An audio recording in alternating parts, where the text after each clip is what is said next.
So, I'm going to talk about Carl the Collector, the plushie collection episode specifically, but I'm going to talk about the show in general. I've only seen this one episode, although, however, I would like to watch more after watching this.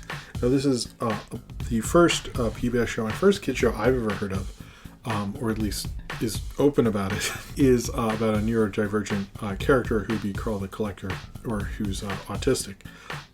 What's interesting about that is, if you had watched this episode, I don't believe it really ever is brought up or said, but it's very much there, which I thought was actually really interesting. But what I really liked about this episode is, one, it was talking about being creative about, I don't know what, necessarily, I'm not autistic and I cannot speak on that. I do know, a lot of the diagnosis, because I have a learning disability, a lot of diagnoses around those certain things, I do know were not done very well when I was a kid. So, in fact, particularly if you were female, in fact, they would just be like, I guess you're fine, whatever.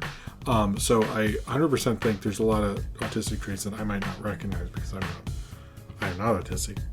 But I do think the collecting thing, a lot of kids have collection stuff. I think it shows more of a common ground and more of an accepting of because nothing Carl does is looked at as unusual or ordinary. He's just a kid who collected, they call it plushies. I heard kids call it stuffies, but that's just a very nitpicky thing. I think grown-ups call them plushies and kids call them stuffies, but maybe it's different.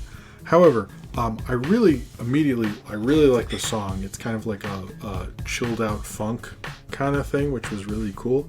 And then the design of it is very sort of homey and feels very handmade, and it was actually done by the creator of it, who's a illustrator and a kids book author, Zachariah O'Hara, I think. But I liked how it feels because I think one thing I don't like about a lot of kid shows is they do look all the same, and it's the same design.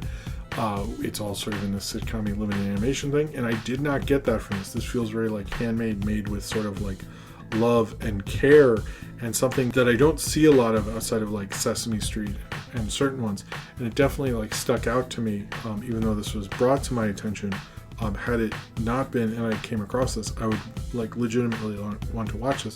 What I also liked about it is it's a kid who, one thing that happens now is kids often have to get rid of their toys and repurpose them because because of I'm a father and millennial and stuff, none of us have enough space to keep have a basement with a ton of toys. That's very uncommon actually nowadays. So when I was a kid, you'd have a basement full of crap from when you were a kid, but now that just doesn't exist as prevalently.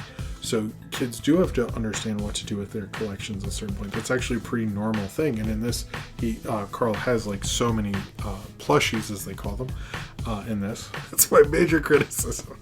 You should call they were just called stuffed animals when I was a kid, whatever. But that they have to find a new thing to do with them, and he eventually decides to, if he doesn't know the name or have a connection to him, he should give them away to his friends.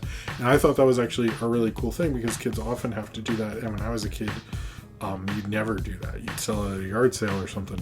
But I thought that was actually a really healthy way to deal with that and understand you don't need to keep all these possessions, and you shouldn't be wasteful, and you should give them to other people and be sharing and stuff like that. I actually thought it's a really great episode for kids. I was very surprised by it, and I kind of the score had this cool vibe.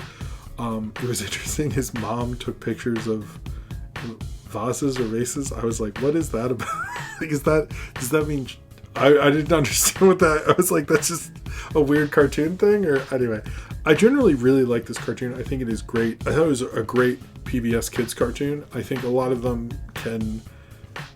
my kids watch the PBS Kids app, not as much. It is free, by the way, the PBS Kids app. If you have anyone who has kids, I highly recommend it. It's a really great Roku app, and it's a great website and everything. You can watch this for free. But I do think this is helpful to kids, and I thought it was a great little cartoon, and I'm excited to watch it with my kids later. I didn't get to before. But I like Carl the Collector. It's really kind of nice, kind of calm show, and it was very cool to come up with a nice solution and stuff like that, not in a way that's very preachy or anything like that. So I'm very into the show. I think they did a great job making this. I like how they use kind of Zachary, an illustrator style, to make interesting character designs, which the design of this honestly is one of the pros of it. I think it really endeared me to it, because I like a design that feels like someone actually you can sense somebody drew it. It like makes me feel more at home. And I think the show definitely has that. And I feel like it's a show you could like comfortably watch in a blanket. And I think that's really wonderful.